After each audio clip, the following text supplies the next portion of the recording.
রাকসু নির্বাচনে আজ থেকে শুরু হয়েছে মনোনয়ন ফর্ম জমা দেয়া। বৃহস্পতিবার সকাল ৯টা থেকে এখন পর্যন্ত ৫ জন মনোনয়ন ফর্ম জমা দিয়েছেন। বিকাল ৫টা পর্যন্ত চলবে এই কার্যক্রম।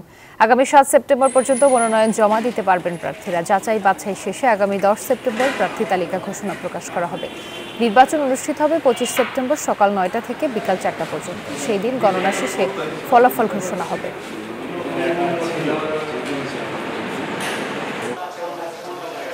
রাকসু নির্বাচনে প্রথম দিনের মতো মনোনয়ন ফর্ম জমাদান কার্যক্রম শুরু হয়েছে। আজকে সকাল ৯টা থেকে চলবে ৭ সেপ্টেম্বর বিকেল ৫টা পর্যন্ত। প্রার্থীরা ডোপ টেস্টের নমুনা সহ মনোনয়ন ফর্ম জমা দিচ্ছেন রাকসু কোষাধ্যক্ষের কার্যালয়, এবং সেক্ষেত্রে বলছেন যে অবাধ, সুষ্ঠু, শান্তিপূর্ণ ভোট হয় সেই প্রত্যাশা করছেন। আর আমরা দেখি গতকাল পর্যন্ত কেন্দ্রীয় ছাত্র সংসদ ও সিনেটে ৪৭৯টি এবং হল সংসদে ৭৫৪টি কিন্তু মনোনয়ন ফর্ম সংগ্রহ করেছিলেন শিক্ষার্থীরা।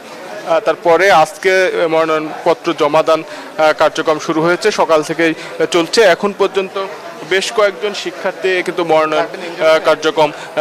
মনোনয়ন ফর্ম জমা দিয়েছেন। আমরা একটু নির্বাচন কমিশনের সদস্যদের সঙ্গে কথা বলতে চাই। এখন পর্যন্ত কয়টি মনোনয়ন ফর্ম জমা হয়েছে? আমি ৫টা, একটা ৬টা, ৭টা।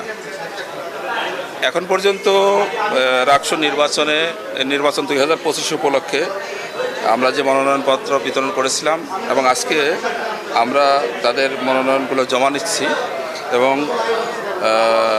এ পর্যন্ত ৭ জন জমা দিয়েছেন। তার মধ্যে সিনিয়র পদে আছে একজন ভিপি প্রার্থী আছেন এবং একজন এজিএস প্রার্থী আছেন। এই যে এখন একজন মহিলা সম্পাদিকা পদে আসছেন, আর বাকিরা হলো নির্বাহী পদে নির্বাচন করতে যাচ্ছেন।